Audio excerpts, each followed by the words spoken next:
Assalamualaikum warahmatullahi wabarakatuh. Jumpa lagi teman-temanku, sahabat-sahabatku semua dengan Henry Atasiki. Di video kali ini kita akan melihat lagi kondisi terkini sirkuit MotoGP Mandalika atau sirkuit kebanggaan kita ya, Pertamina Mandalika International Street Circuit. Sebagaimana kita ketahui bahwa pada akhir tahun lalu terungkap bahwa Mandalika International Street Circuit ini akan menjadi salah satu venue untuk GT World Challenge Asia musim ini.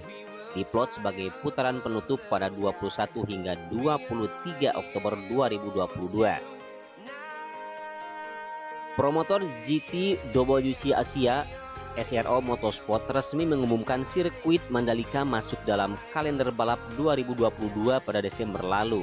Nah, trek kebanggaan Indonesia ini jadi salah satu dari dua lintasan di luar Jepang yang jadi tuan rumah.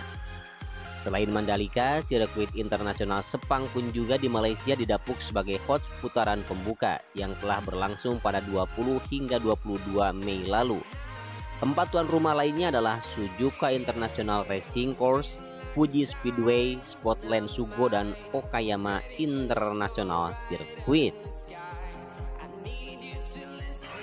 Baik, terima kasih teman-temanku sudah mengklik dan menonton video ini. Biasakan menonton video dari awal sampai akhir agar tidak ketinggalan informasi dan juga tidak gagal paham ya. Jangan lupa juga like, komen, dan tentunya apabila sahabat suka dengan video ini silahkan subscribe karena subscribe itu gratis, dan jangan lupa untuk membunyikan lonceng notifikasinya agar mendapatkan pemberitahuan ketika saya mengupload video-video terbaru. Dan silahkan sambil mendengarkan narasi dan juga mendengarkan sedikit informasi, silahkan teman-temanku, sahabat-sahabatku sambil melihat kondisi di trek lintasan sirkuit MotoGP Mandalika. Nah, GT World Challenge Asia akan menambah daftar event balap internasional yang digelar di Mandalika International Street Circuit atau di sirkuit yang kita lihat ini.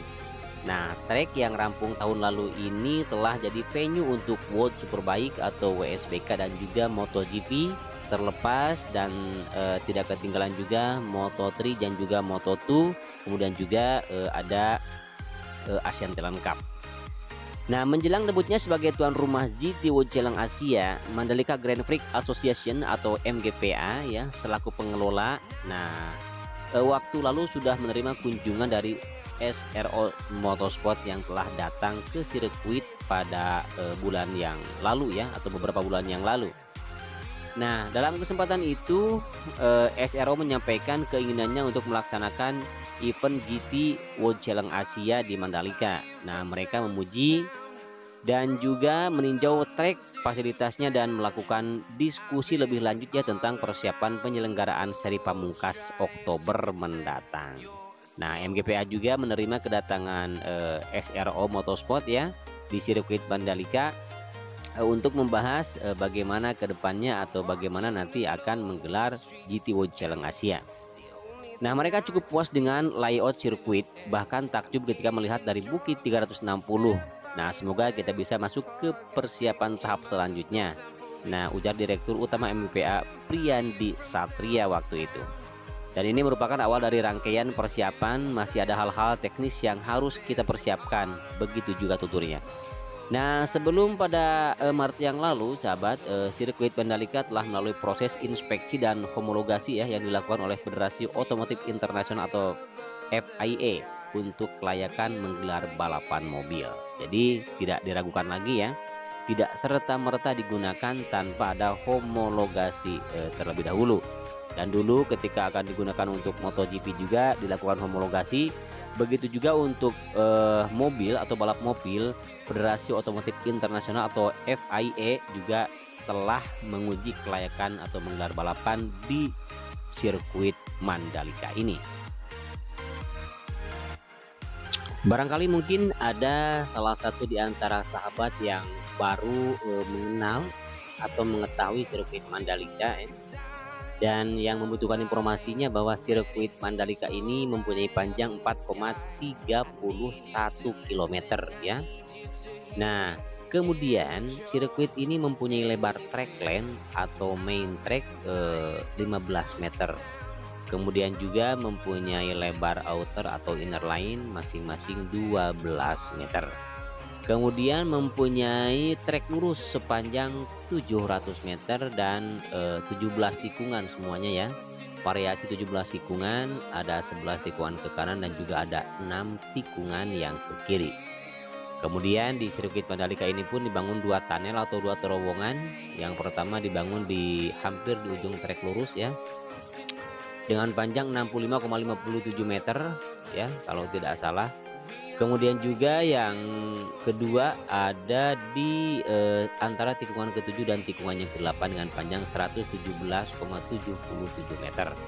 Lebarnya 12 meter dan ketinggiannya sama kurang lebih 7 meter ya.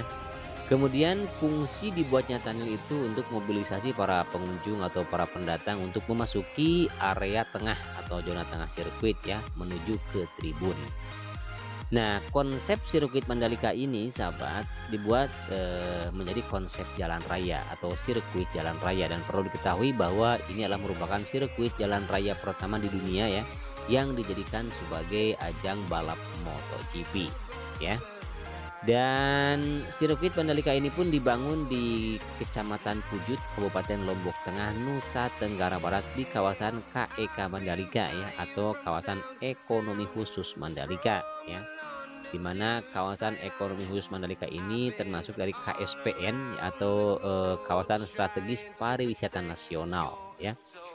Dan diakui memang bukan hanya kita yang mengakuinya, bahwa turis luar atau turis asing juga mengakui bahwa keindahan sirkuit Mandalika sehubungan dengan dibangunnya sirkuit Mandalika ini di tepi pantai atau di pinggir pantai. Ada pantai Serenting, pantai Seger, ada Bukit Seger yang di seberang tikungan ke-10 ya.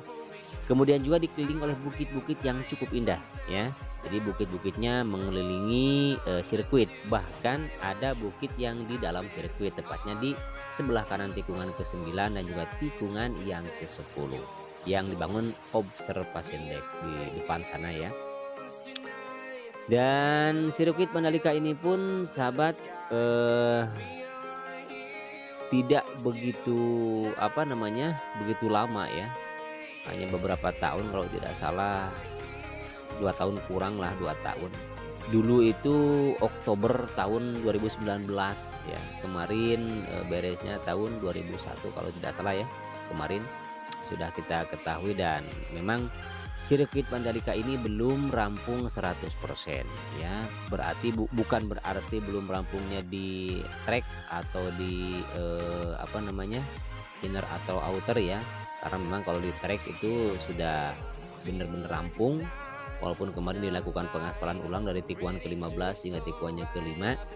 Namun untuk fasilitas-fasilitas pendukungnya mungkin banyak sekali PR-PR, ataupun juga kita lihat di sebelah tengah ya, di tengah sirkuit masih belum dilakukan pengerjaan. Tapi tidak berhenti sampai di sini, walaupun sudah dilakukan balapan kemarin, WSBK, Asian Talent Cup, Moto3, Moto2 dan juga MotoGP. Namun pembangunannya masih terus dilakukan sampai saat ini ya, masih terus dilakukan pembangunan. Ada yang sedang melakukan pembangunan gorong-gorong atau drainase di bagian jalan di tengah ya, di tengah sirkuit. Kemudian juga untuk fasilitas pendukung seperti jalan provinsi yang berada di depan sirkuit terus dilakukan pengerjaan. Walaupun kita tahu sebagian sudah dilakukan pengaspalan ya, namun belum semuanya selesai. Kemudian juga nanti tahun 2023 nih ada isu nih. Tahun 2023 sebagai seri pembuka ya. Sirkuit Mandalika sepertinya baru rumor ya. Kemungkinan besar juga bisa mendapatkan kesempatan untuk menjadi seri pembuka ya. Sebagaimana kita ketahui dari kemarin-kemarin, tahun-tahun ke belakang, seri pembuka selalu dilakukan di Losail Qatar. Nah sekarang sirkuit Losail Qatar itu sedang dalam perbaikan ya, jadi terutama bagian pedok ya, jadi tidak mungkin untuk digunakan tahun 2023. Nah mudah-mudahan saja sirkuit Mandalika ini nantinya akan menjadi seri pembuka untuk balapan Moto2, Moto3, terutama untuk MotoGP. Baik teman-teman, demikianlah untuk narasinya. Kalaupun ada kesalahan, kekeliruan atau kekurangan, mohon dimaafkan ya, karena saya tahulah ya, kekurangan dan kekeliruan bisa terjadi pada siapa saja, termasuk saya ya. Untuk itu mohon maaf yang sebesar-besarnya. Akhirnya saya Henry Atasiki pamit undur diri. Assalamualaikum warahmatullahi wabarakatuh. All around the globe trying to protect your soul.